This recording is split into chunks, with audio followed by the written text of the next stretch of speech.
Assalamualaikum warahmatullahi wabarakatuh.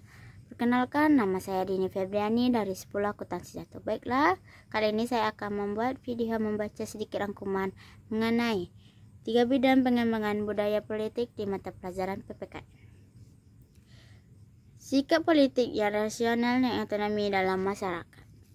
Masyarakat memilih tidak berdasar pimpinan agama atau adat.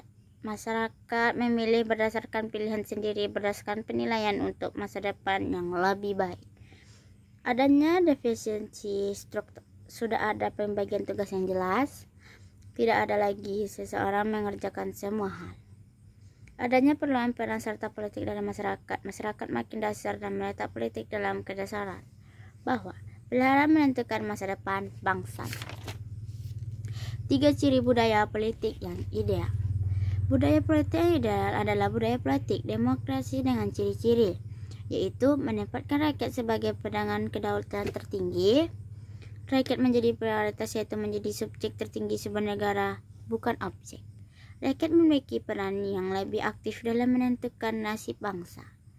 Budaya politik yang umumnya berkembang di Indonesia. Budaya politik tradisional, yaitu menempatkan suatu budaya dari etnis tertentu di Indonesia.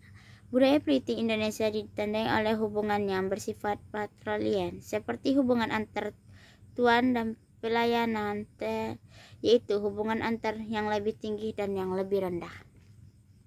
Budaya politik Islam lebih berdasarkan idealnya pada keyakinan dan nilai agama Islam. Dipelopori oleh para santri tradisional dari kelompok Nahdlatul Ulama ataupun NU dan santri modern dari kelompok Muhammadiyah. Budaya politik modern. Budaya politik modern tidak dipengaruhi oleh etnis atau agama tertentu, bersifat kuat, berpengaruh, terdiri dari beberapa subsektoral, biar internasional dan militer.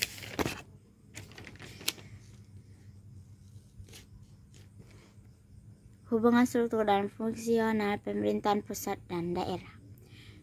Diskriminasi atau ekonomi daerah dalam konteks negara Kesatuan Republik Indonesia, yaitu desentralisasi. Cerita etimologis istilah desentralisasi berdasarkan dari daerah Belanda, yang itu yang berasal lepas dan sentiment yang berasal dari pusat. Jadi sentralisasi adalah suatu hal yang terlepas dari pusat. Sentralisasi pada dasarnya adalah suatu proses penyerah sebagian wewenang dan tanggung jawab dari urusan yang semula adalah urusan pemerintah pusat kepada badan-badan ataupun lembaga-lembaga pemerintahan di daerah.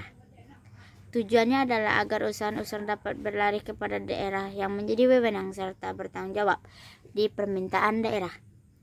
Desentralisasi nasional mengandung segi positif dalam penyelenggaraan pemerintah, baik dari sudut politik, ekonomi, sosial, budaya, dan pemerintahan keamanan. Sekian video saya, bila ada salah mohon maaf. Wabillahi taufiq wal hidayah. Assalamualaikum warahmatullahi wabarakatuh.